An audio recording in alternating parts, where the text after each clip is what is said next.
We're going to be joined in just a few minutes on the program by Randy Staples from Idaho Weekly Briefing. And if you've been following our conversations with Randy and you've checked out his publication, it is really very much all things Idaho. He has a long piece there today about the decision from the Interior Department and Interior Secretary Sally Jewell concerning sage-grouse. And he points out the ruling looked pretty good in the very beginning, and then by the time it came around, after a few days of looking through all of the details, there's now a court challenge coming from the governor's office here in Idaho. So I wanted to talk a little bit about that this morning as well, and some of the other things that we have going on before we wrap up the day. Benito was mentioning it in a newscast earlier. There was also a story in the Idaho, I believe it's a press bulletin. All right, I'm going to have to research that one. It's out of Nampa.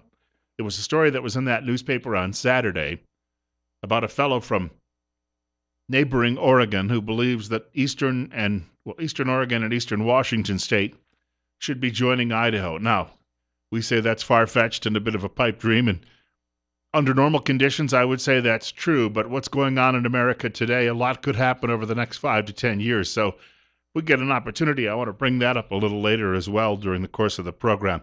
Great to be here. I had a great weekend. I discovered something finally called Netflix. Those of you out there who are like me, who've been paying a fellow at DirecTV huge gobs of money, and I'm not trying to knock them. I love DirecTV. The Newsmax TV, and they have RFD TV, and the choices were just phenomenal. But I was paying over $100 a month for that at my last home.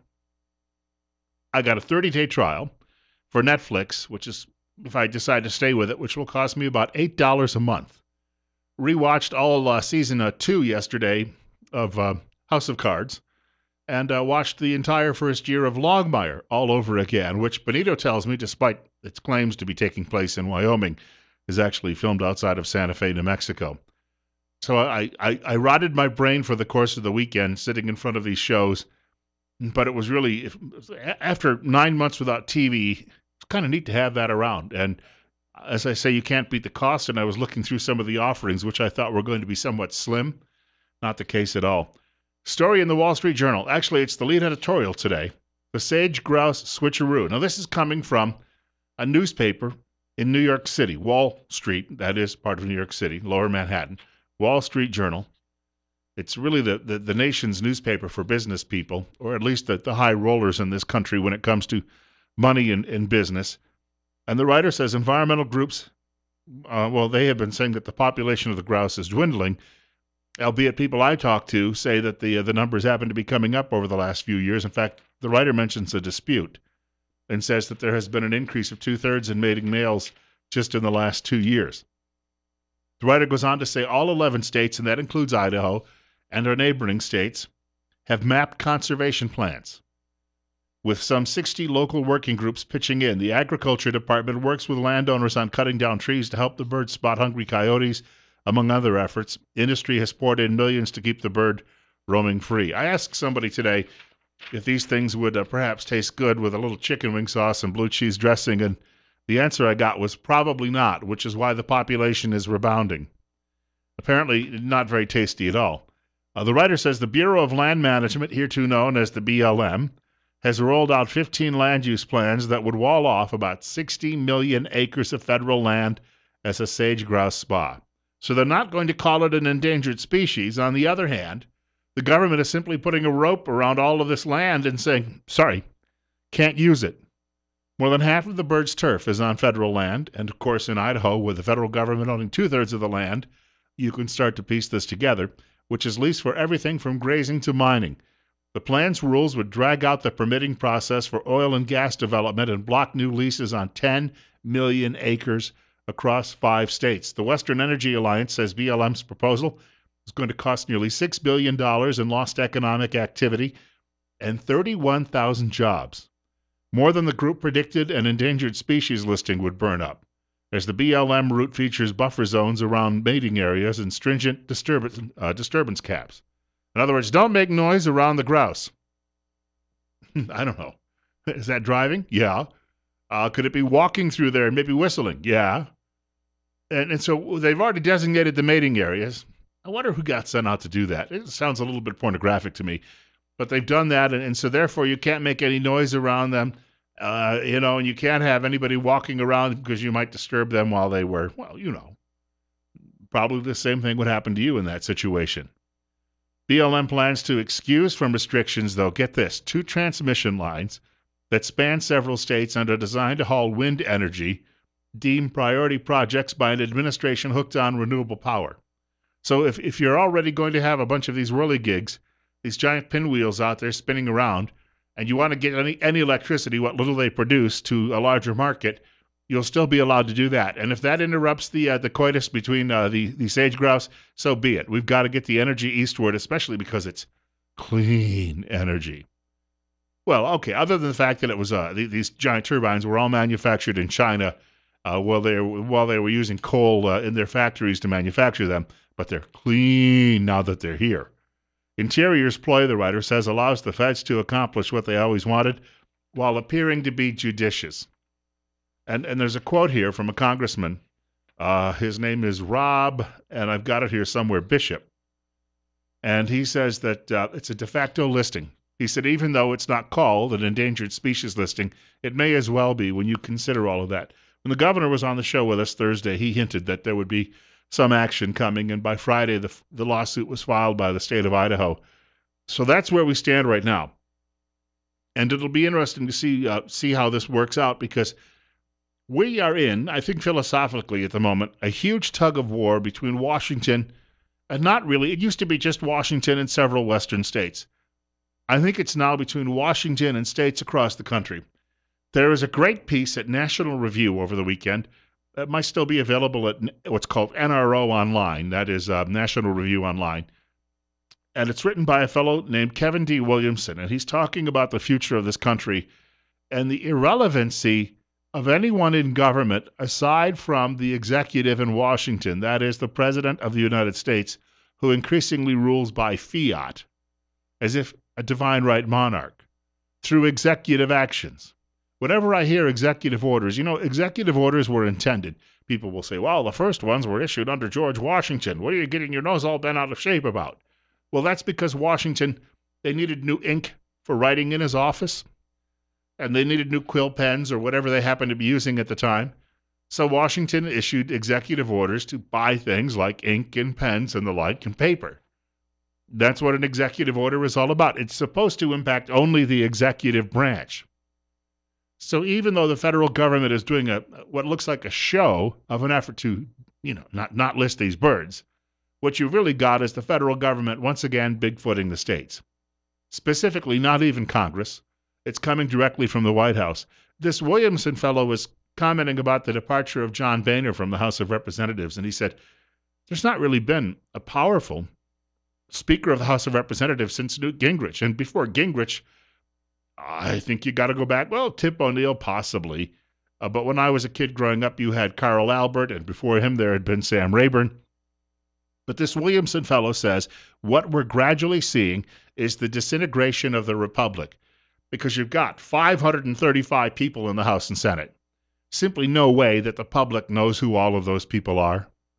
A lot of people probably heard the other day John Boehner's resigning, and they were thinking, well, who's that? That's how confusing it is for most people any longer. I can remember working at a hotel back, it was about 30 years ago, just out of college, and I was working the overnight shift in a hotel, and Jack Kemp came into the hotel and was checking in. And one of my coworkers and I were chatting a little football with him. His son Jeff at that point was a quarterback, I believe, with the Rams. And we were talking with his dad about some football, and of course his dad had played pro football too as well. And we had this conversation going on, and then we talked a little Washington politics, and we checked him in, and then the congressman left. And then at the end of my buddy's shift, I was just getting ready to start. His girlfriend came in to pick him up. We had overlapping shifts for about half an hour. And he was all excited, and he said, Jack Kemp was in. And she looked for a minute, and she said, who's that, my councilman? So the name was relatively familiar, and he'd been a legendary football player in the area, and he had been serving in Congress for many, many years, and he had his name all over all sorts of legislation. But for most people, there's just too much information out there. It's just simply going over your heads. And this is allowing the executive branch to take more and more liberties of its own. And I don't mean in a good way. And more we are seeing a country, as a friend of mine put it this morning in an email to me, it's a lot like the legislation that the old Weimar Republic passed in order to give emergency powers to the Chancellor of Germany, Adolf Hitler, figuring, well, we'll get those powers ourselves the next election. Didn't turn out that way. So we have a government that is simply dictating what you're going to do on the local level. And it's telling you, this animal's protected, you can't use this land. No one seems to care that you may lose your job. And if you complain about it, they say, well, go line up for food stamps. Even though a great many Americans, I would think still, and the numbers are dwindling, but a great many Americans still would say, that's humiliating, I'm not going to do it. You remember that TV show, The Waltons? There was an episode of The Waltons where they had a neighbor or a relative, and the neighbor or relative who lost work and had been out of work for a while, refused to take charity. And there was a big argument in the family about what they needed to do about this fellow and how they needed to convince this fellow it wasn't a bad thing to take some relief when you needed it. Well, over the last 8 years in this country, we have driven a lot of people to that public trough. People who were once proud, but once they get hungry and thirsty, and they've got kids who are hungry and thirsty, pretty soon they follow that lead and off they go. So we're gradually whittling away, number one, the strength of Congress, the strength of state governments, especially the strength of local governments, and we're whittling away at the public's willpower. This is a very, very dangerous time. Meanwhile, the President of the United States is speaking at the United Nations. Many people say that will be his next job. He will take over as the General Secretary. He had a meeting apparently today, or will have a meeting, with Vladimir Putin of Russia. The Russians are being criticized for their efforts now in Syria because they're trying to put an end to the civil war and perhaps take out the terrorist group ISIS as well. Why are we criticizing them for that? Beyond me. Some of these things come up during the course of conversation I have with friends, and most of my friends who grew up in an era when there was a knee-jerk reaction whenever they heard Russia or then the Soviet Union, the knee-jerk reaction was, well, it's got to be bad. But in this case, remember, it was the Russians 3 years ago who came to Mr. Obama and said, hey, we got an idea. Help us out with this. We'll bring an end to this civil war and we'll get rid of this terrorist group. And the Obama White House said, no, let's let it run its course. Well, it can't be done any longer. Someone has to bring it to a stop.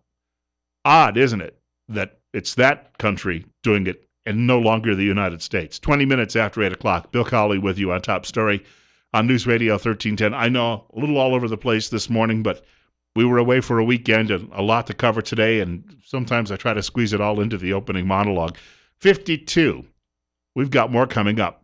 Would it be wise to annex the eastern counties of Oregon and Washington State into Idaho? Perhaps it'll be the last readout for liberty left in this country the way things are going. More details coming up. I know it's painful. There's a huge crowd at the United Nations, and President Obama is addressing them now. I thought John Kerry was falling asleep. And what's the woman? There's a woman we have at the United Nations, Samantha Power. She's not even an American. She's from Ireland. She was a well-known socialist there, and President Obama put her in charge of our United Nations delegation. And guess what he just said a few minutes ago? That the United States has often failed to live up to its ideals. He's always apologizing for his country. Isn't that wonderful? 822, Bill Colley. He's surrounded by all of these despots and cutthroats, and he's apologizing this morning. 823, Bill Colley with you on Top Story on News Radio 1310 KLIX and newsradio1310.com. Hey, as we try to figure out what this ruling on sage-grouse means, down the road, I suppose it could have an impact on people if they're going out hunting. But in the meantime, I think that nothing is going to be out of order this hunting season. We also want to remind you that high desert meat processing processes one animal at a time. What you bring in is exactly what you're going to get back. Darren Van Horn, who's the owner of High Desert Meat Processing in Twin Falls, he's got more than 30 years' experience in the meat business. Visit High Desert Meat Processing on Facebook. You can get reviews from other customers. Give High Desert Meat Processing a telephone call for all of your wild game and domestic, that's true, domestic processing needs. So you can get both done there, 734-9949. High Desert Meat does in-house smoking. Nothing gets shipped out. Specialty meats such as jerky, pepperoni, salami, summer sausage, kielbasa, breakfast sausage, brats, Polish dogs, hot dogs, and much more. USDA approved. Darren works closely with local beef growers and their programs to ensure quality meat. Telephone number again, 734-9949.